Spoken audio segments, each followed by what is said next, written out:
Welcome to the world of Millbank cheese. In 2008, we celebrate our 100th anniversary. A lot has happened in the last 100 years in this small southern Ontario community, and we'd like to tell you a little bit about our part.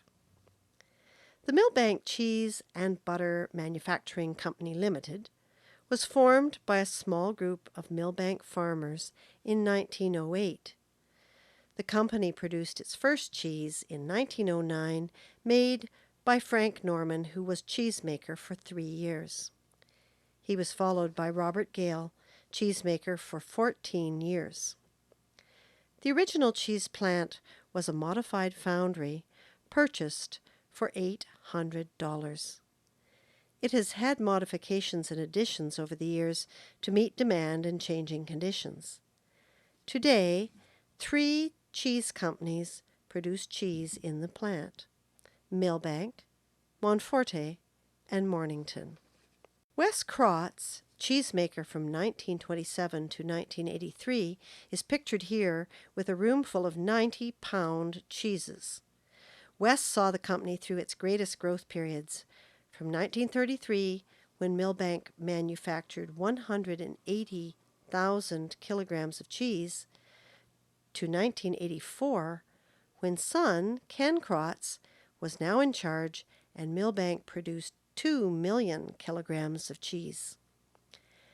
At its peak, the factory employed 35 full-time employees with annual sales over $12 million. Millbank also gained international notoriety by producing a 1,300 kilogram cheese for the Leslie Cheese House of Stratford. It was exhibited at the World Trade Fair in England and was the largest cheese ever flown across the Atlantic, for which it was entered into the Guinness Book of Records. But it was not the only large cheese ever manufactured at Millbank. Others were made for exhibition in Canada and elsewhere.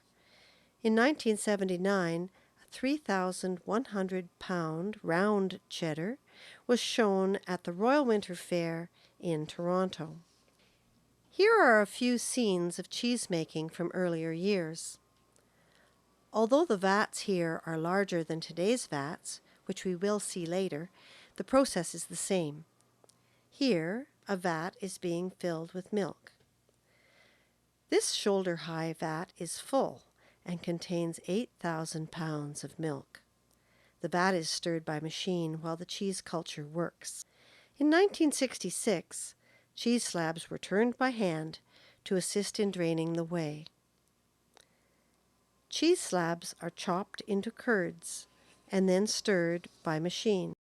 Ken Crotts hand salts the cheese curds as they are stirred.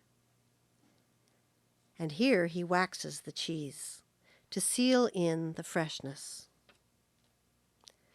The dairy portion of the plant produced milk and up to 1 million kilograms of butter and whey butter a year. In October 1942, Farmers Magazine noted that Millbank cheese, as part of the war effort, had doubled its output. Wes Crotts and his son Ken oversaw cheese production for 72 years. One other cheesemaker with notable longevity is Don Tanner, seen in this employee photo. He was a cheesemaker for more than 42 years. Don, who started in May of 1956, was with the company until the cheesemaking process was shut down in January of 1999. Here, Don poses beside one of the giant cheeses produced by Millbank Cheese. He was an important part of the innovation that took place in that era. In 1972, Millbank purchased Ontario's first Cheddar Master, a machine that automated cheddar production. It was a great stride forward, saving much labor. Millbank Cheese has successfully blended old and new ways. Milk and cream were collected up to 100 kilometers away by truck. Some local farmers delivered directly to the plant. It was a perfect scenario. However, as a result of government quotas on milk, plant supply, and licenses, Millbank cheese became a target for a business takeover to acquire its quotas. First, J.M. Schneider's took over in 1984, then Alt Foods in 1995, and Parmalat in 1996. Parmalat ceased cheese production in 1999. It appeared that Millbank Cheese's story had come to a disappointing end. But the traditions of this small community run deep. Drawing on Millbank's pioneer past and 90 mostly traditional local area farm families, Millbank Cheese has been resurrected as Millbank Cheese and Cold Storage Incorporated, which operates as a community-based company. The plant now makes cheeses for the 3 cheese-making companies operating within its walls and incorporates a modern cheese outlet store open 6 days a week for your convenience. Mornington Heritage Cheese and Dairy Co-op makes products from goat's milk. Monforte Dairy makes cheese from sheep's milk, and Millbank produces cheese from cow's milk. Our large display cases showcase the many cheese products available. And our store's cooler stocks a wide variety of bulk cheeses. Linda MacDonald manages the store and handles commercial sales. Our company values our relationship with small-scale, fair trade cooperative farms. Our support includes providing warehouse space for and sale of Coco Camino brand products, which include organic cane sugar, chocolate, and cocoa. Gift boxes are available, or you can purchase cheeses in larger quantities. So for a warm smile and friendly service, come and visit our store.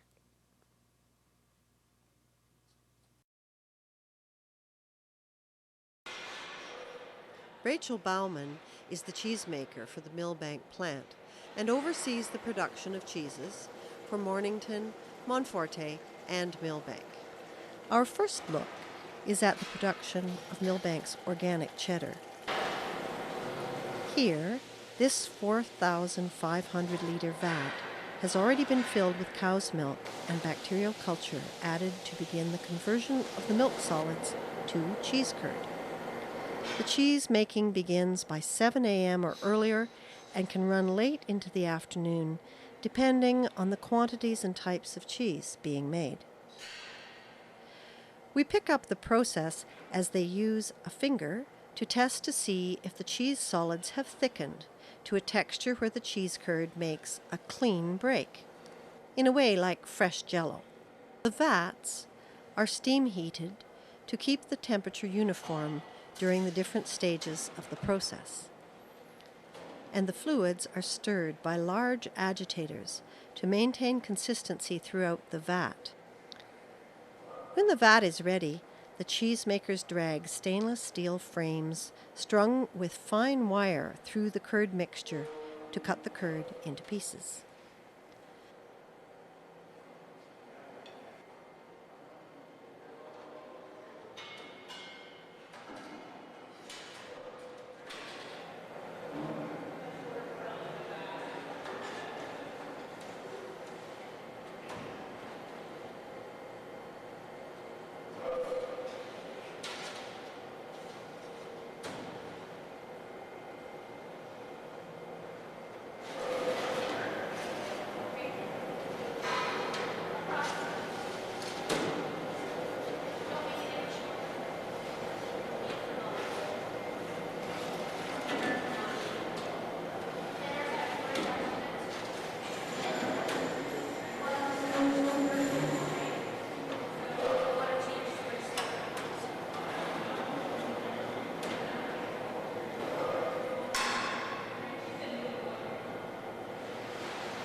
curd pieces are agitated to maintain uniformity. Temperature measurements are taken frequently and pH monitored as the batch nears completion. These measurements are recorded as a part of the quality control process. Square stainless steel hoops are cleaned and assembled. They are the forms in which the curds will be packed and then pressed to make cheese blocks. The metal rods allow a two-level hoop that can be compressed when the rods are removed.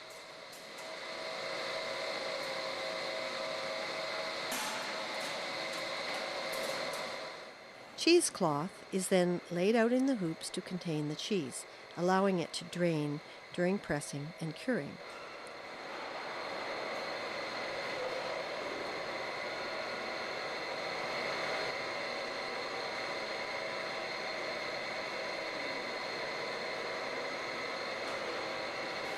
In preparation for draining the whey, the curds are raked away from the drain.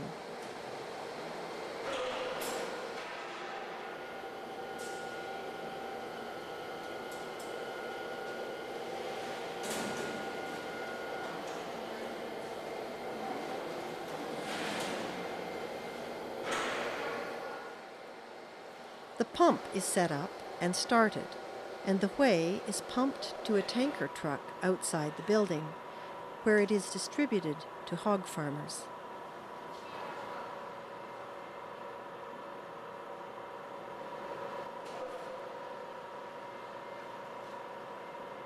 Drain channels are dug into the curds to speed the draining process. A stainless steel implement is used to move large quantities of curds around as necessary. Clumps are broken up by hand to enable the whey to continue to drain. The process of laying the curds out along each side of the vat is known as matting.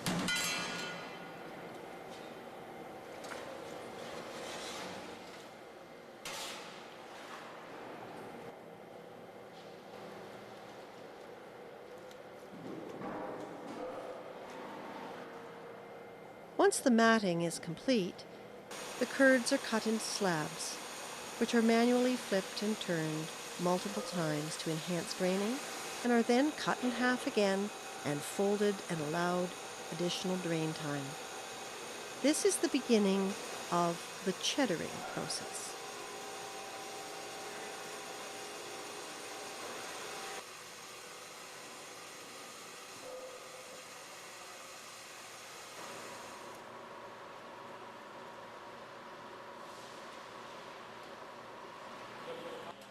The curd mill is assembled, and the curd slabs chopped into little pieces.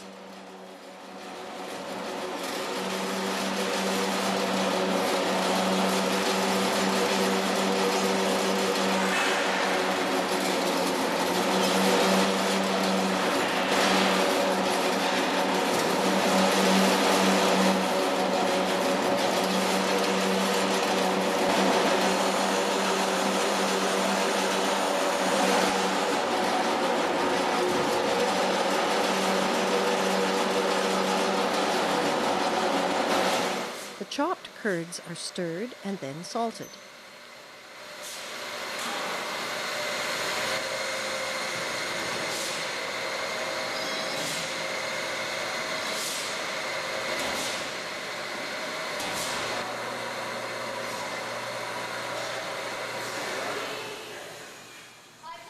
Curds are shoveled into the square hoops and then weighed to make sure that they are at least 28 kilograms with the hoops. This will give 20 kilogram cheese blocks when removed from the hoops. The cheesecloth is then pulled up and over the top of the cheese, and the metal rods removed so that the hoops can be compressed. A top is applied and the hoop is carried to the cheese press.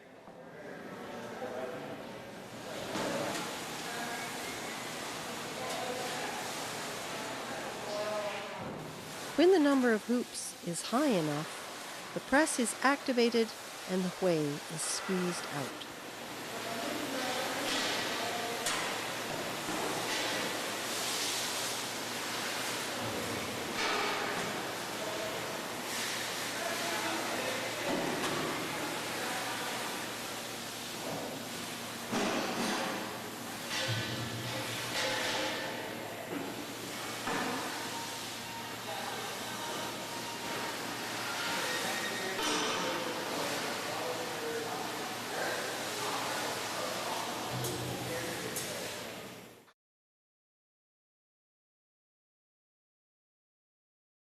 We will now take a look at the Monforte cheesemaking process. Because Monforte makes a lot of specialty cheeses from sheep's milk, they are made in smaller quantities using kettle vats. The whey is removed by hand dipping. This vat is cooking its second batch of cheese for the day. The earlier cheese produced was a Toscano, while the current cheese is a Vigoroso. The two cheeses are basically the same, except that the Vigoroso is soaked in red wine. While the whey is being removed, Rachel turns the Toscano cheeses, which are turned 2 to 4 times for drainage. Then, all the cheesemakers work on filling the perforated plastic forms with the second run of cheese, destined to be the wine-soaked Vigoroso.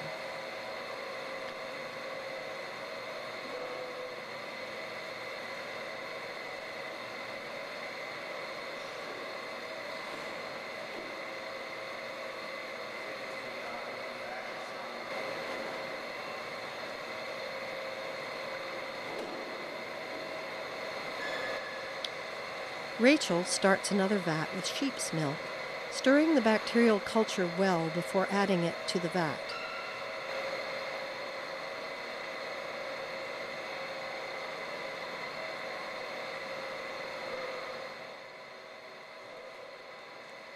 This time, the intent is to make a soft, uncooked, unpressed cheese.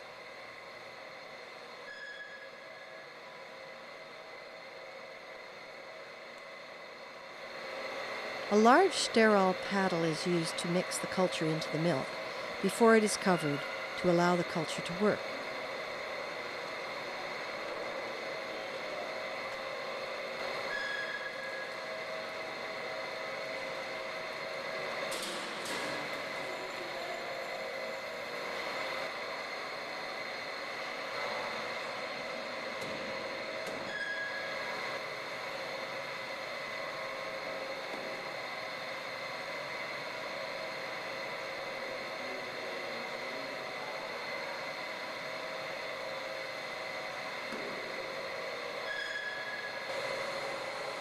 Milk is added to another vat to finish the day producing yogurt.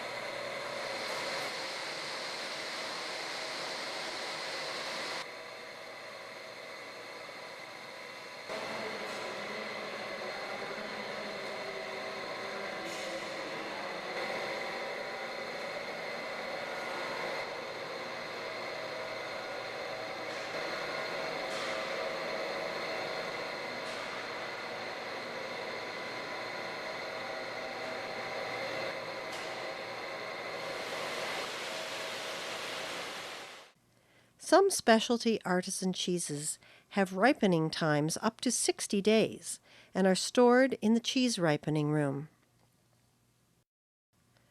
Mornington makes its marble cheese from goat's milk.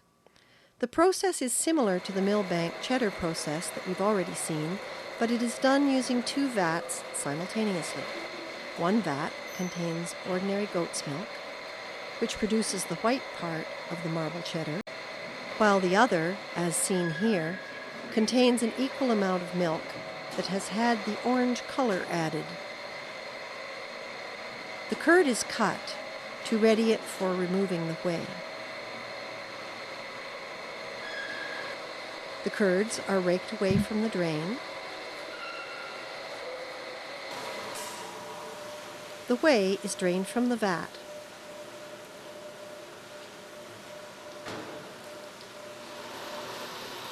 And any escaping curds recaptured. The cheese is matted, cut, and then flipped and turned to start the cheddaring process. We will show you how the orange curds are produced and mixed with the white curds to produce that intriguing marble texture.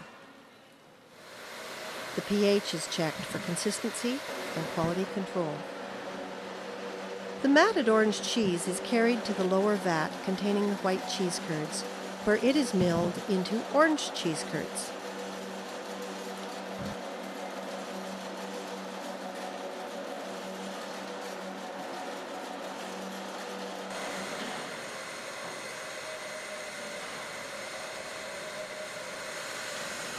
The orange and white curds are mixed together, salted, and then shoveled into the square stainless steel hoops.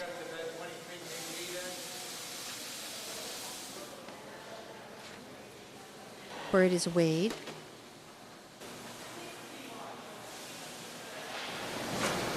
covered, and pressed.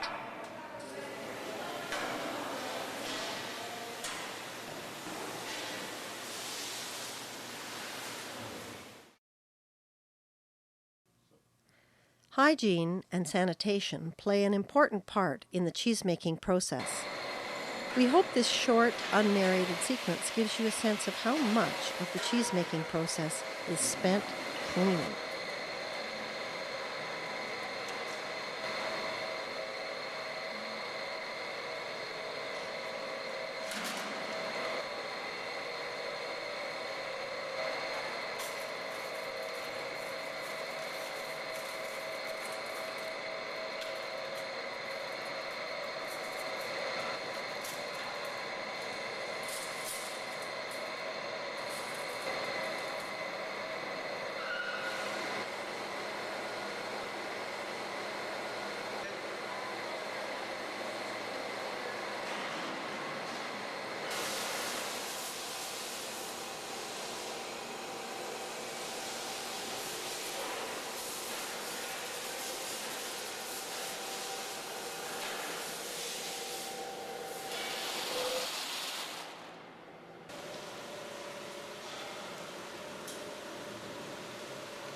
We hope you have enjoyed our video and that you will come and visit us at our store from time to time.